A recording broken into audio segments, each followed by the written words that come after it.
সরকারি সেবা নিতে গিয়ে ঘুষ চাওয়ার অভিজ্ঞতা বাংলাদেশে অনেকেরই আছে, কিন্তু কোথায় কত ঘুষ চাওয়া হচ্ছে, কোন দপ্তরে অভিযোগ বেশি, আর মানুষ শেষ পর্যন্ত ঘুষ দিচ্ছেন নাকি দিতে অস্বীকার করছেন, এসব তথ্য এক জায়গায় পাওয়া এতদিন সহজ ছিল না। সেই জায়গাটাই পূরণ করতে এসেছে ঘুষ.সাইট নামে একটি ডিজিটাল প্ল্যাটফর্ম। চালুর মাত্র 3 দিনেই এখানে জমা পড়েছে 1894টি অভিযোগ। আর এসব অভিযোগে দাবিকৃত ঘুষের মোট পরিমাণ 25,61,00,000 টাকারও বেশি।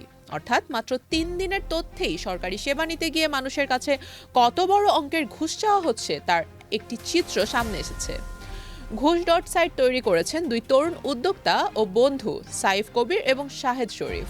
বিদেশে এমন একটি উদ্যোগ দেখে তারা বাংলাদেশেও সরকারি সেবা নিতে গিয়ে মানুষের তিক্ত অভিজ্ঞতাগুলো এক জায়গায় তুলে ধরার চিন্তা করেন। সেখান থেকেই এই প্ল্যাটফর্মের শুরু। প্রথম 3 দিনের হিসাব অনুযায়ী সবচেয়ে বেশি অভিযোগ এসেছে ঢাকা বিভাগ থেকে, মোট 887টি। এরপর রয়েছে চট্টগ্রাম ও রাজশাহী বিভাগ। আর অভিযোগকারীদের মধ্যে 18% বেশি জানিয়েছেন তারা ঘুষ দিতে অস্বীকার করেছেন। তবে এই ওয়েবসাইটকে আইনি অভিযোগের জায়গা হিসেবে দেখার সুযোগ নেই। উদ্যোক্তারাই পরিষ্কার করে বলেছেন, এটি কোনো আইনি প্রমাণ নয় এবং দুর্নীতি দমন কমিশন বা অন্য কোনো আইন প্রয়োগকারী সংস্থারও বিকল্প নয়। সাইটে প্রকাশিত রিপোর্টগুলো আনভেরিফাইড হিসেবে দেখানো হচ্ছে। তাহলে এই প্ল্যাটফর্মের কাজটা কি? মূল কাজ হলো মানুষের অভিজ্ঞতাগুলোকে একটি উন্মুক্ত ডিজিটাল রেকর্ডে রাখা। আপনি কোনো সরাসরি দপ্তরে যাওয়ার আগে দেখে নিতে পারবেন এই ধরনের সেবা নিতে গিয়ে অন্য মানুষ কি অভিজ্ঞতার মুখোমুখি হয়েছেন। ফলে কোথায় কি ধরনের অনিয়মের অভিযোগ আছে সে সম্পর্কে আগে থেকেই ধারণা পাওয়া যাবে। আর অভিযোগ করার প্রক্রিয়াটাও বেশ সহজ। এখানে অ্যাকাউন্ট খোলার দরকার নেই, ইমেল বা ফোন নাম্বার দেওয়ারও প্রয়োজন নেই। ব্রাউজার থেকে ঘুষ.সাইটে ঢুকে সরাসরি অভিযোগ জানান অপশনে যেতে হবে।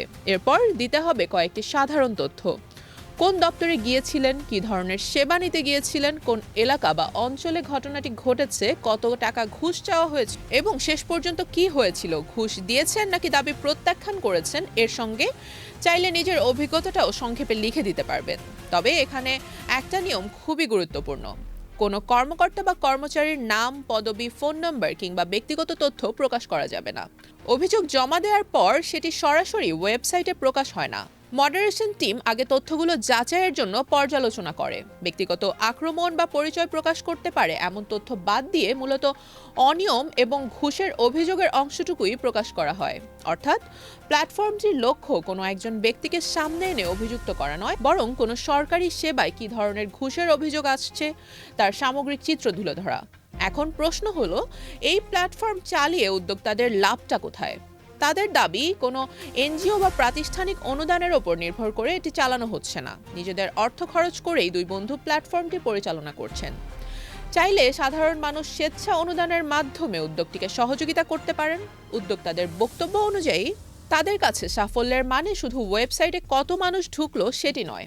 একজন নাগরিক যদি অন্য মানুষের অভিজ্ঞতা দেখে আগে থেকেই সতর্ক হন এবং অন্যায় ঘুষের দাবি প্রত্যাখ্যান করার সাহস পান, সেটাই তাদের কাছে সবচেয়ে বড় অর্জন। সরকারি সেবা নিতে গিয়ে ঘুষ চাওয়ার অভিজ্ঞতা হয়তো একদিনে শেষ হবে না, কিন্তু সেই অভিজ্ঞতাগুলো যদি চুপচাপ হারিয়ে না গিয়ে একটি জায়গায় জমা হতে থাকে, তাহলে অন্তত সমস্যাটার একটা দৃশ্যমান হিসেব তৈরি করা যাবে। আর এই ঘুষ.সাইট এখন সেই হিসাবটাই তৈরি করার চেষ্টা করছে। রুবাইয়া জান্নাত, টাইমস 24।